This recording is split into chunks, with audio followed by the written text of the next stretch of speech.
열왕기하 20장 1절에서 3절입니다.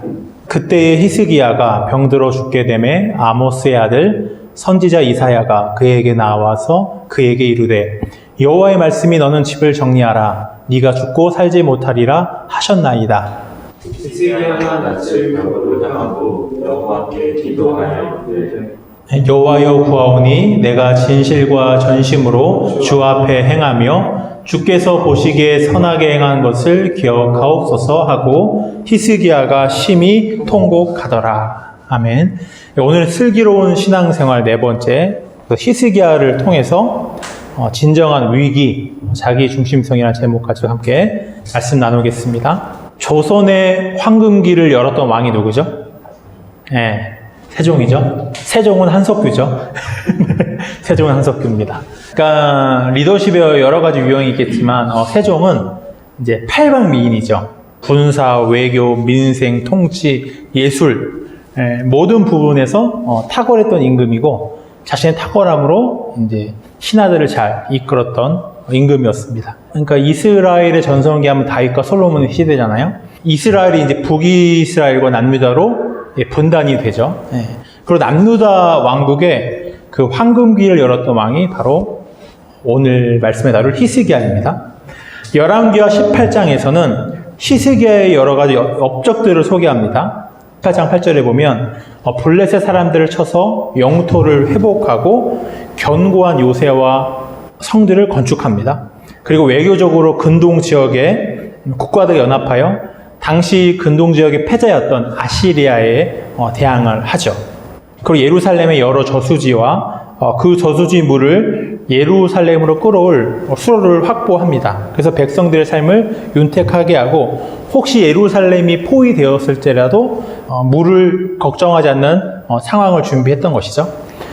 그는 하나님을 배반했던 북이스라엘의 그 왕들의 길을 따르지 않았죠. 하나님을 경외하고 하나님의 계명에 순종했던 그 다윗의 길을 걸어갑니다. 일반적인 나라들의 최우선 과제는 뭡니까? 그 대통령이 되면 제일 먼저 신경 써야 될 게 뭐예요? 민심? 그러니까 민심을 얻어야 되는 거예요. 민심을 얻기 위해서 힘써야 될 분야가 뭐냐는 거죠.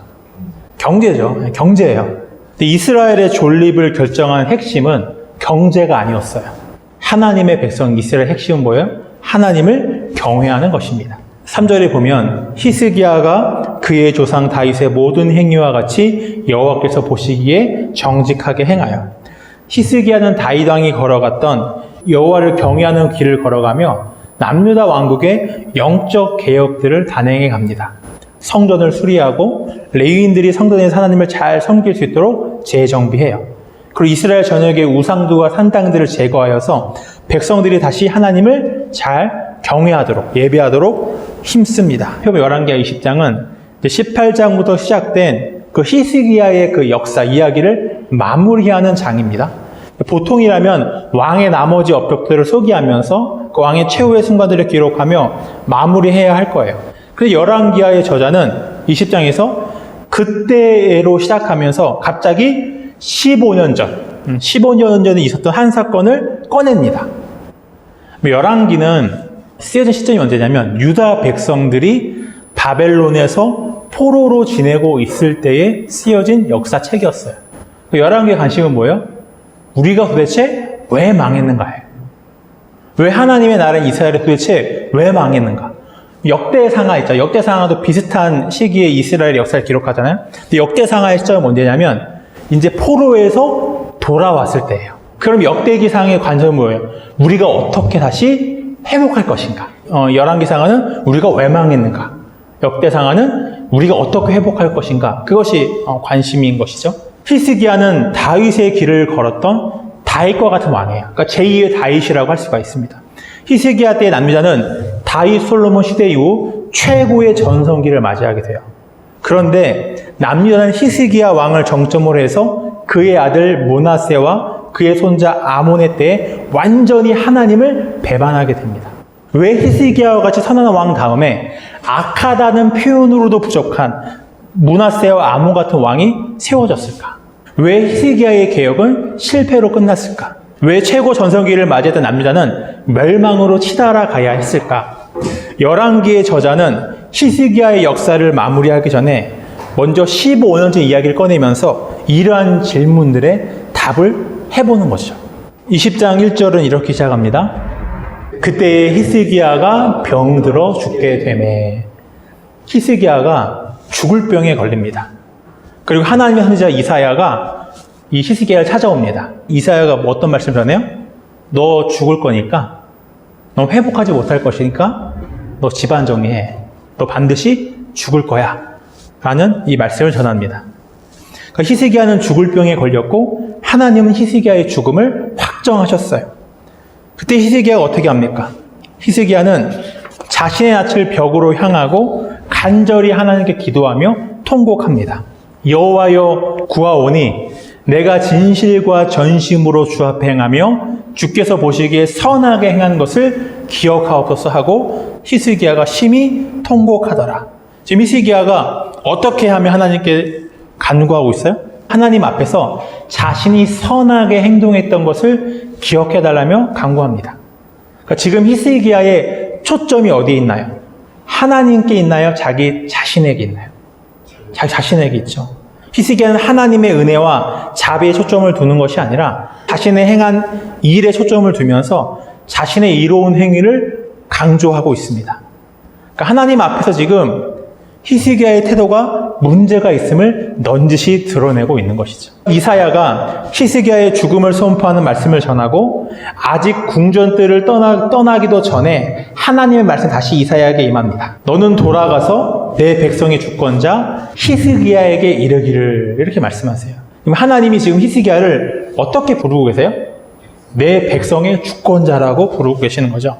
하나님은 히스기야를 남유다 왕국의 주권자로 세우셨어요. 이스라엘의 직분 중에서 기름 부음을 받는 세 가지 직분이 있죠. 어떤 직분이 기름 부음을 받죠? 왕, 또 제사장, 선지자가 기름 부음을 받죠. 그러한 사람들을 우리가 통칭해서 뭐라고 부르죠? 메시아라고 불러요. 기름 부음 받는 자들. 기름 부음을 받는 의미가 뭐예요?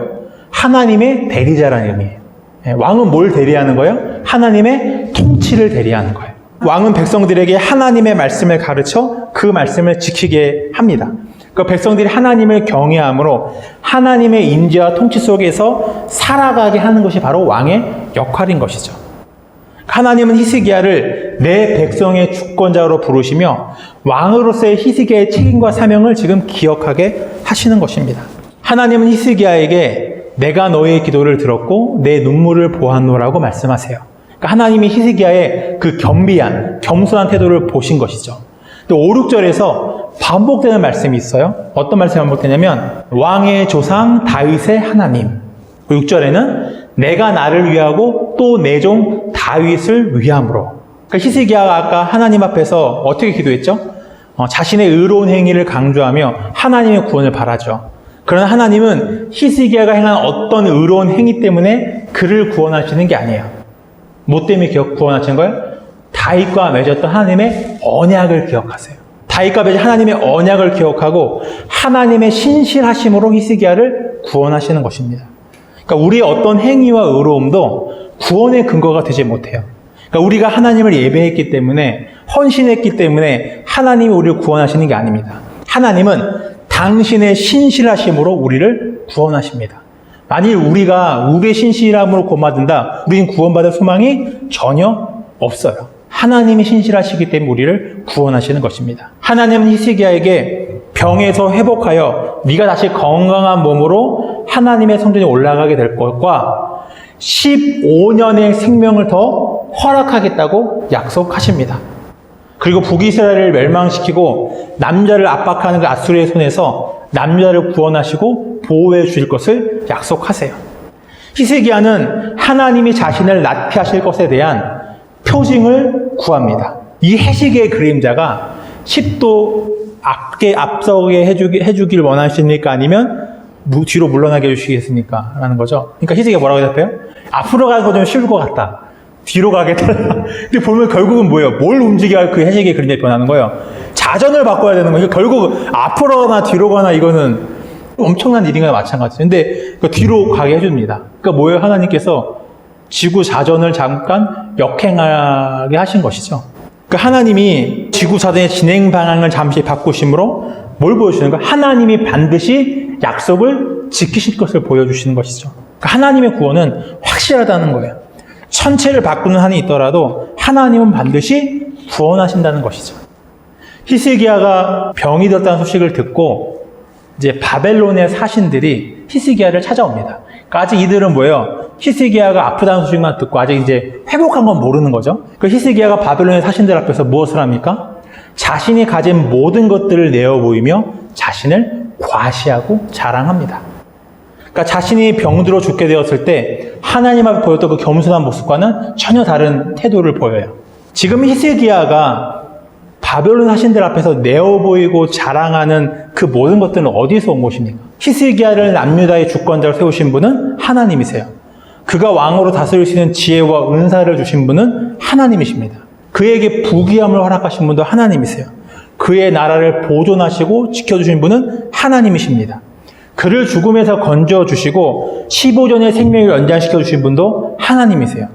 만일 하나님이 히스기야에게 생명을 거두어 가셨다면 지금 자랑하는 그 모든 것들이 사라져버리고 아무런 의미도 없어졌을 거예요.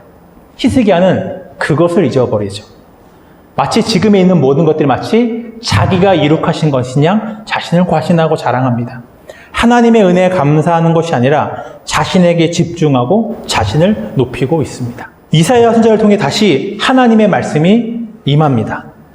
히스기야가 바벨론의 사신들 앞에서 내어 보이고 자랑했던 그 모든 것들을 바벨론에게 빼앗기게 될 것을 말씀하세요. 그리고 당신의 아들들은 바벨론의 환관이 될 것입니다. 라고 말씀합니다. 그러니까 너의 나라가 망할 것이며 너의 존귀한 자녀들이 바벨론의 비천한 종들이 될 것을 지금 하나님은 선포하고 계신 것이죠. 히스기야의 죽음을 선포하셨던 하나님이 지금 무엇의 죽음을 선포하고 계세요? 남유다의 죽음을 선포하고 계십니다. 근데 히스기야는 어떻게 합니까? 히스기야는 동요하지 않아요. 뭐라고요? 하나님은, 그렇게 하신 하나님은 선하십니다. 라고 대답해요. 그러니까 자신이 사는 날에는 평화와 안전이 있을 것이기 때문에 괜찮다는 거예요. 나만 아니면 된다는 거예요. 자신의 후손과 남유다 백성들의 구원과 평화를 생각하지 않고 오직 자신의 평화와 안전만을 히스기야는 생각하고 있습니다. 지금 열왕기하 20장의 사건은 왜 일어난 걸까요? 굉장히 독특한 사건이잖아요. 하나님이 히스기야 죽음을 확정하시고 또 그의 겸손한 태도를 보셔서 다시 그를 살리십니다. 그럼 이 일의 의미는 무엇일까? 병들어서 죽음이 확정된 히스기야의 모습이 곧 죄악으로 부패하여 임박한 하나님의 심판과 진노 아래 놓인 남유다의 모습인 거예요. 이 사건이 있기 전 히스기야 6년에 북이스라엘이 아시리아에 의해 멸망하게 됩니다. 열왕기하 17장은 북이스라엘이 멸망한 이유에 대해서 자세하게 밝혀요. 이스라엘이 애굽에서 자신들을 인도하여 내신 하나님을 버리고 하나님의 계명 대신에 이방 사람들의 규례와 풍습을 따라 살아갔다. 하나님 대신에 우상을 섬겼으며 우상에게 자신의 아들을 제물로 바치는 가증한 일들까지 서슴없이 저질렀다.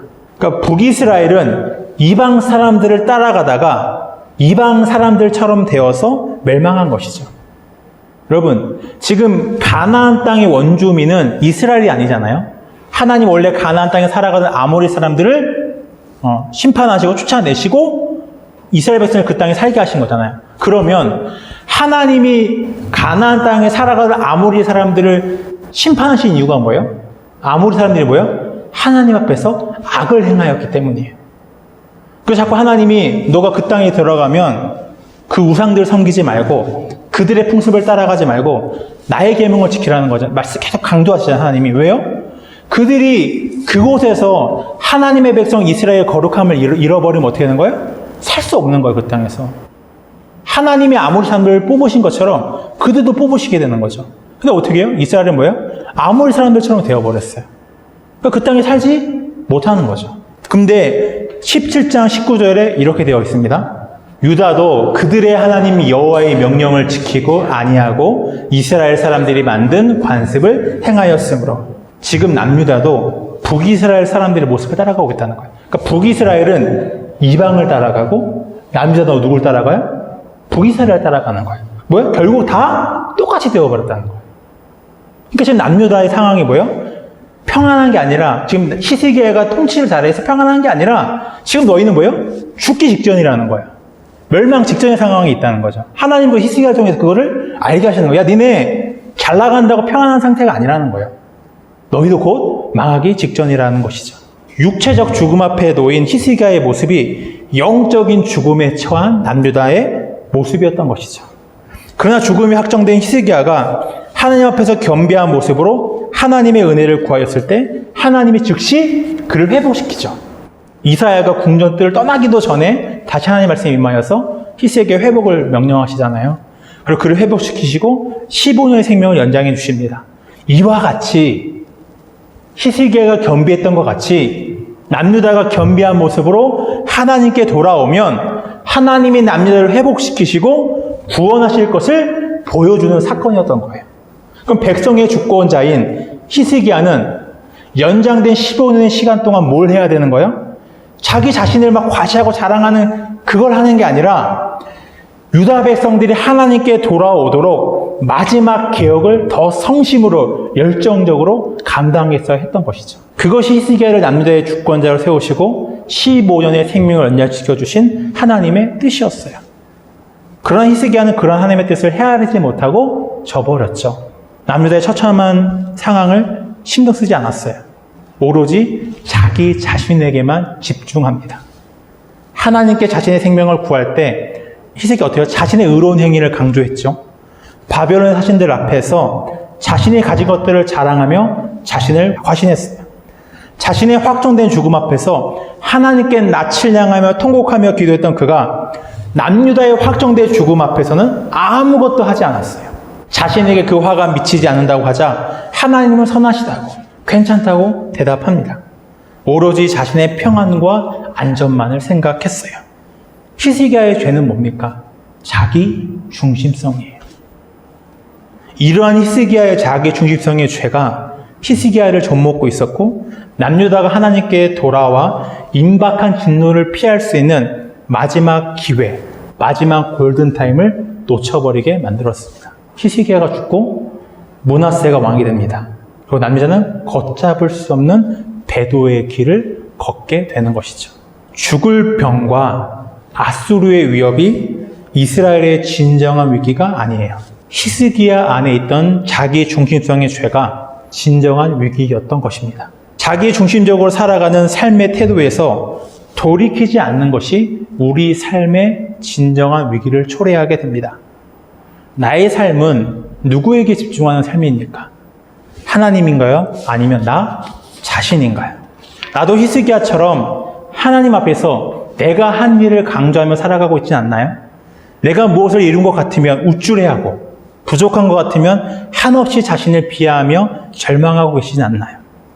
하나님이 내게 베푸신 은혜를 기억하고 감사하는 것이 아니라 마치 내가 다 이룬 것인 양 자신을 자랑하고 과신하지는 않으십니까? 내가 평안하고 안전하면 다른 건 상관없는 나 자신밖에 모르는 삶을 살고 계시진 않으신가요? 우리는 왜 나 자신에게만 몰두하고 집중할까요? 하나님을 경외함으로 하나님의 임재 속에 살아가는 것이 아니라 내가 주인 되어 살아가기 때문이에요. 쉽게 말해서 하나님을 별로 신뢰하지 않는 거예요. 하나님을 의지하지 않으니까 내가 내 삶을 책임져야 하는 것이죠. 불안과 두려움 속에서 무섭게 자기 자신에게 몰두하게 되는 거예요. 자기 중심성의 죄는 하나님을 인정하지 않고 자기 자신을 높이게 만듭니다. 하나님과 멀어지게 해요. 하나님을 배역하는 삶을 살아가게 됩니다. 하나님의 말씀이 자기 중심성의 죄를 드러냅니다.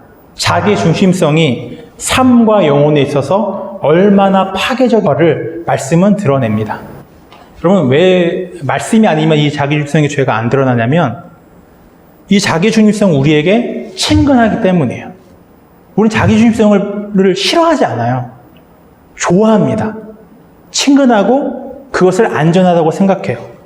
자기 중심성이 죄인이 된 우리 인간의 본성이기 때문입니다.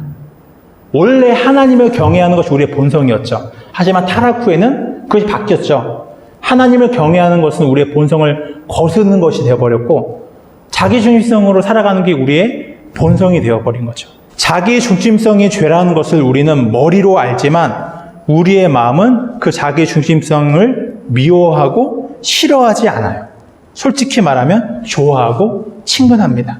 우리 삶에서 하나님을 경외하는 태도로 살아갈 때가 많은가요? 아니면 자기중심성으로 살아갈 때가 많은가요? 후자가 훨씬 더 많죠. 우리는 특별한 경우에만 하나님을 경외합니다. 많은 일반적인 경우에서는 내 중심적으로 살아가요. 그러니까 신앙이 성숙한다는 것은, 내가 하나님을 닮아간다는 것은 뭐냐면 자기 중심성의 그 죄를 버리고 태도를 버리고 하나님을 경외하는 삶의 태도로 살아가게 된다는 거예요. 자기 중심성의 죄를 버려야만 우린 누구에게 붙어 있을 수 있는 거예요? 하나님께 붙어 있을 수 있는 거예요. 자기 중심성을 버리지 않으면 절대 하나님께 붙어 있을 수 없습니다. 하나님의 생명과 다스림 속에 살아갈 수 없어요. 여러분, 그러면 하나님의 말씀이 우리 안에 자기 중심성의 죄를 드러낸다고 말씀드렸어요. 그러면 자기 중심성의 죄는 무엇으로 극복할 수 있을까요? 무엇으로 극복할 수 있을까요? 진실한 사랑만이 자기 중심성을 버리게 합니다. 사랑은 나를 향해 있는 눈을 상대에게 돌려 진정한 충만함과 기쁨을 얻게 하죠. 여러분, 그 진실한 사랑이 무엇입니까? 예수님의 사랑만이, 그 진실한 사랑만이 그것을 가능하게 합니다. 그러니까 하나님의 말씀 속에서 내 자기중심성의 죄가 얼마나 파괴적인 것을 절감하고 또 그 말씀 속에서 진실한 사랑을 만나세요. 우리에게 필요한 건 진실한 사랑입니다. 그 진실한 사랑을 만나기 전까지 우리는 절대 자기중심성의 죄를 버리지 않을 거예요. 하지만 진실한 사랑을 만나면 그 자기중심성의 죄를 버리고 하나님과 함께하며 하나님의 풍성한 생명과 기쁨 속에 살아가는 그 삶을 경험하게 될 것입니다.